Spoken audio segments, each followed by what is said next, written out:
not write this down. Do not write this down. This is a power combination miter compound saw. Whew, what a mouthful. So instead of writing all that down, instead of trying to remember all that, what we're going to call it is a chop saw. This is a chop saw. This is a chop saw. Now we need to go over some of this stuff. And this is going to happen in 2 weeks. You're going to be on this piece of equipment, and you're going to come over here, and you're going to go. And you're not going to be able to remember how to do this. So pay attention now, because when you stand here for 10 seconds and you can't figure this out, I go, move on. When you can't figure out a piece of machinery, I kick you off of it. Move. You're not wearing glasses, I kick you off. Move. Because there's 8, 15 people behind you that want this piece of equipment, and they know what they're doing. So when you stand here and you don't know what you're doing, you're not gonna waste their time. Watch carefully. This is spring loaded. Push the head down. There's a pin over here. I pull the pin, a little silver pin, and up it pops. Okay? You're not going to use that for 3 weeks, 2 weeks, 2 weeks. You're going to be in here and you're going to be working. And this is probably one of the first pieces of equipment you're going to be working on. You saw that we got our lumber in. So we're good to go. Second year is already working now. This, we're going to go over all the parts and components on here. And you're going to know most all of this. This is the base. Nice. This is the base. This is the good. Hey, I hope you saw this, because on Thursday I'm going to give you this test, and I'm going to point to something, and you're going to go, I thought that was the base. This is the base. This is the table. How do I know the difference? Because the table is going to move. The table moves. The rest of this is the base. So this is base, table, blade guard. That makes this the blade. This is the motor. This is the and this is the fence. I never went over any of this. Where did you figure all this stuff out? Previous equipment. Previous equipment. It's real simplistic. Base, table, blade guard, blade, motor, on-off switch, and fence. Okay? Now let's go over, there's 3 pieces that you don't know, that you need to know. One, this would be the table lock. That is the table lock. That makes perfect sense. Table lock. This is the, or you said it once, this is the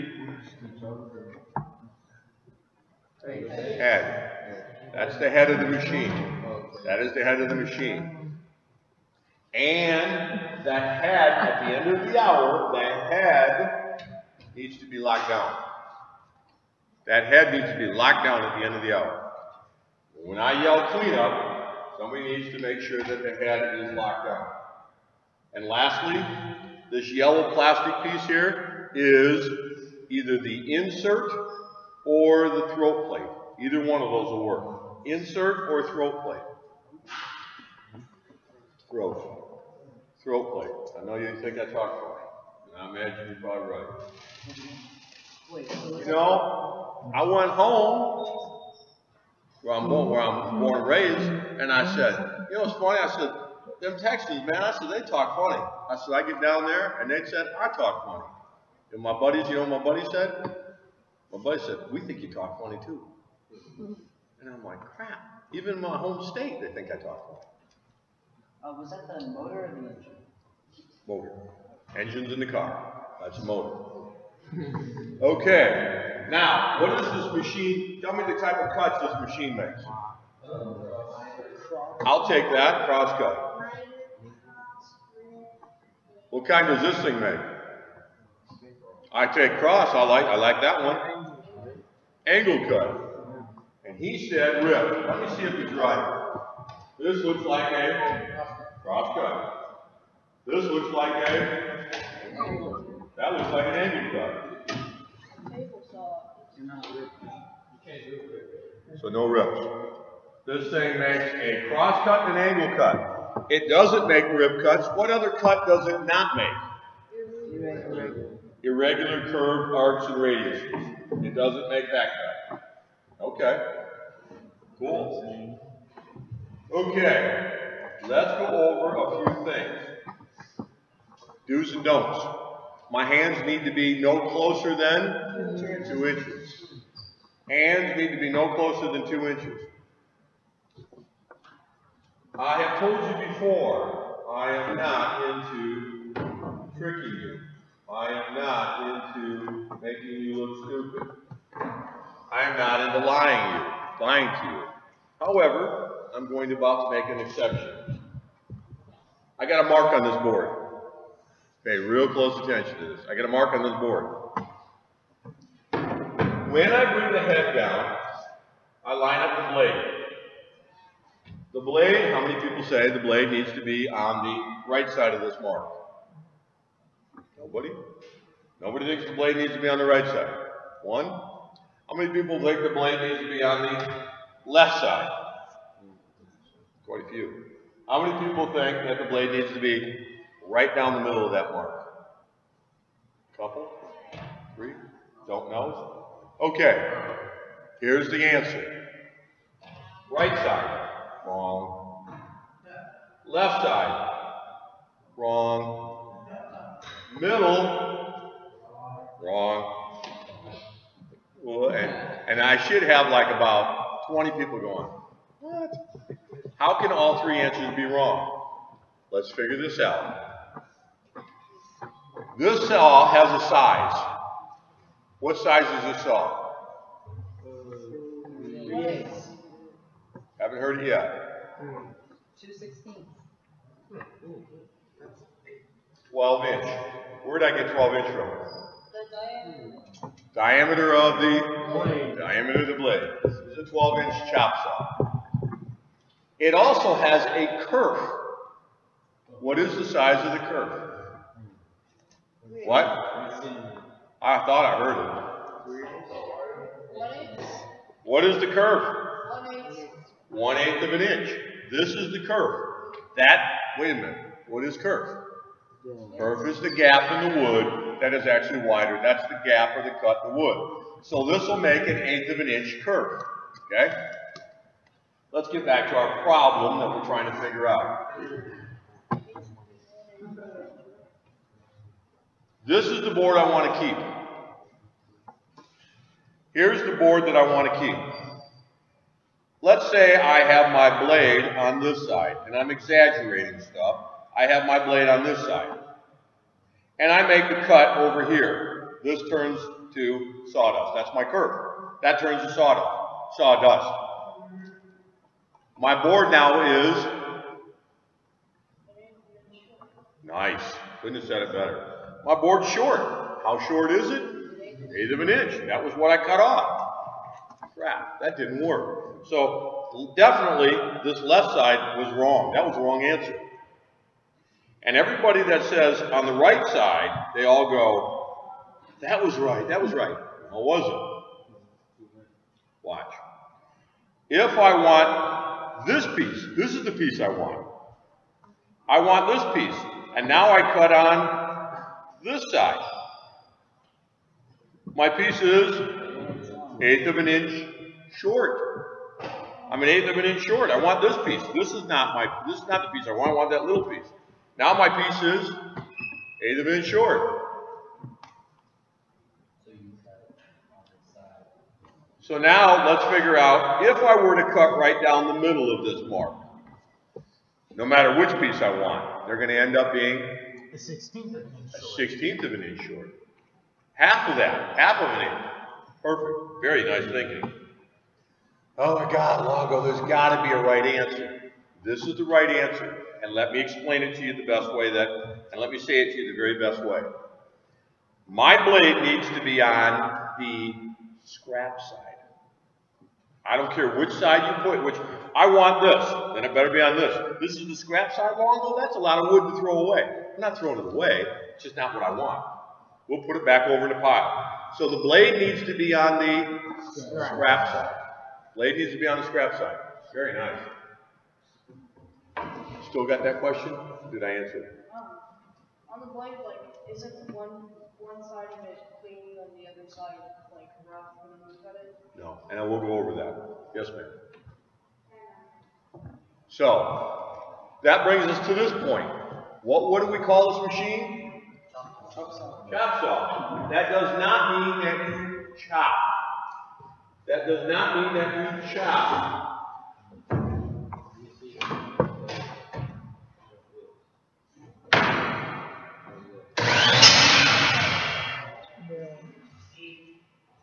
And both sides are rough. If you look, they're all splintered up on this side, they're all splintered up on this side. When you make a cut, the slower your cut, oh, that just blow a fuse. Can you look and see underneath there? I think that plug matter. Okay, is that it? Yeah. You got like a board. There's like yeah, there you go. Yes? Yeah. I have to check the fuse box. The slower the cut, the cleaner the cut. So I'm going to go ahead and I'm going to make that same cut again. And to answer your question, yes, now both sides are a clean cut. So the slower the cut, the cleaner the cut. So even though they call it a chop saw, do not chop. Do not chop. Secondly, do not start on the wood. Don't start on the wood. How many drivers we got in here? So go borrow your dad's car, get in the car, start it up, step on the brake, and then step on the gas. Move over to here if you farted. Move over here. Move over to here. You need to see this. Way back there you won't be able to. Go and step on the gas and step on the brake and see if your dad lets you borrow the car again. You're screwing up your transmission, you're screwing up your engine. Don't do that. Okay? So do not start on the wood. It's okay to come down here and measure where your cut goes and raise it back up and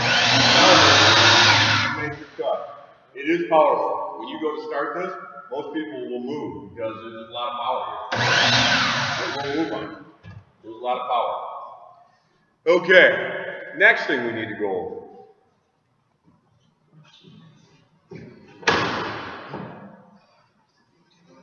That's my cut. That is my cut. This is a good cut, right? No, you're. Oh my gosh, my hands are dangerously close. I'm going to get hurt here. Oh yeah, that's right. No more than 2 inches. No closer than 2 inches. Oh, so this is what I need to do. No. Now your arm's in the way. Right. So I will say this 10 times. It's this important. Never reach across this blade. Never, ever, ever reach across this blade. Never, ever, ever reach across this blade. Never, ever, ever reach across the blade. Never, ever, ever reach across the blade. The longer you didn't give us any option. Hands no closer than 2 inches and never reach across the blade. And who are you? Beal. Beal, what's my answer? Turn the board around. It's really pretty simple. If you're looking at this and you're going, something's dangerous, there's something wrong, make the change. Make the change. So come over here. Now I have ample room to hold on to it. My stock needs to be held tight to my table and fence. I will take table and fence. I will also take Fence and table. fence and base. Fence and base. Fence and base or fence and table. Either or. Okay, I'm going to do this one time. I'm not going to do it again. Please watch. When I start this up, please watch the blade. There's a lot of exposed blade here. And the blade is spinning this way. So when the blade is spinning this way, and I have my stock not tight to my fence, what's going to happen? It's going to throw it up against the fence. So I go here and I go, slam, ow, son of a gun. It's going to pinch your fingers at the very least. Sometimes if it's a small enough board, it'll throw it out. So even if I successfully, so make sure your stock is tight to your fence. Even if I successfully hold on to this and make this cut, what's wrong? I just cut an angle. I just cut an angle. To cut a 90, I need to be tight to my table and my fence. Okay? There are a few stops on here. They just set right in the stop. Watch. You hear it? You're just automatically locked into it. And I go over here. It just automatically locks in here.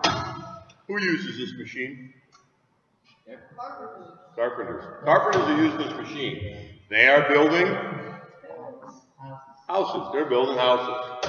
So obviously the manufacturer said, you know what? Let's make it easier on them. Let's make some stops in here so they don't have to eyeball it, make sure and do all this. Let's make some stops in here that are popular stops. And these are the popular angles. 0. They call this one 0. I don't know why, because we know the actual angle is 90. The actual angle is 90. They call it 0 or 90. 15. What do they use at 15? What are they making? Roofs. Nice, roofs. 30. What are they making? 30. Stairs, roofs.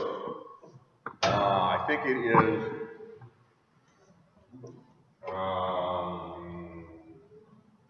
That's it. That was the 30. And the last one would be. Nice, very nice, 45. And you guys will be using definitely 90 and 45. And there's one in here that's a weird one. 22 and a half. That's so weird. So let me think about this. When I cut 45 and 45, and when are you going to cut 45, 45? What are you making? Making your picture frame. You're going to do your picture frame. And you're going to make it 45, 45, and you made a 90-degree angle. 45, 45 adds up to 90. What shape did you make? Square or a rectangle? Square or rectangle? You just made a square or rectangle. Agreed? 45, 45. Okay. Now we need to figure out this 22 and a half because that's just bugging the crap out of me. For some reason there. What's 22 and a half?